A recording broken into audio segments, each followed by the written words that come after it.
Comment arrêter de douter en tant que chrétien? C'est une très bonne question. Alors, on pourrait parler des heures de ce sujet, mais je vais te donner des principes importants et évidemment, c'est pas exhaustif. Alors, le doute, il est associé au manque de foi dans la vie chrétienne, hein, et c'est pas une honte pour un homme d'avoir des doutes. On va tous avoir des doutes, même Jean le Baptiste, qui est l'homme le plus grand qui soit né de femme d'après Jésus.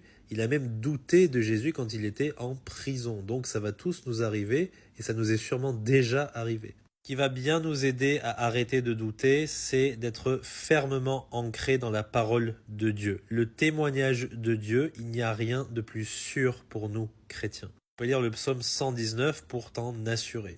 Donc le meilleur remède au doute, c'est la foi, forcément. Donc il faut s'occuper d'augmenter notre foi. Et la foi est un fruit de l'esprit, d'après Galates chapitre 5, verset 22. Foi ou fidélité, c'est la même racine. Donc quand tu marches selon l'esprit, tu vas grandir dans la foi et dans toutes sortes de choses, l'amour, la bonté, la longanimité, etc.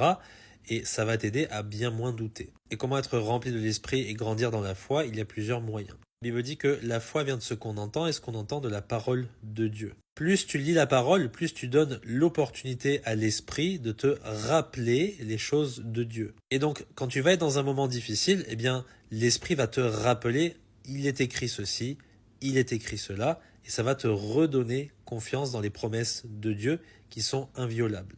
Aller à l'église, c'est très important d'avoir une assemblée où tu as des frères et des sœurs qui partagent la même foi que toi, qui vont te renforcer, tu peux discuter avec eux, partager tes problèmes, prier avec eux, c'est très important. Tout ça, ça participe au fait de renforcer ta foi et de faire que tu vas moins douter. La prière, évidemment, ce que je viens de mentionner, il y a un homme qui a demandé à Jésus, aide-moi dans mon incrédulité. Eh bien, ce n'est pas une honte de dire la même chose à Dieu, aide-moi dans mon incrédulité. Aide-moi dans mes doutes. Aide-moi quand j'ai peur d'aller au travail, aide-moi quand j'ai peur par rapport à cette maladie que j'ai ou mon enfant qui est malade, aide-moi par rapport à ceci ou à cela à retrouver confiance en toi, en tes promesses, Seigneur, j'ai besoin et je dépends de toi. Il n'y a que toi qui sais pourquoi je vis ces choses-là et ainsi de suite. Et Dieu, il va toujours te ramener vers sa parole qui est notre plus grand réconfort. Pourquoi?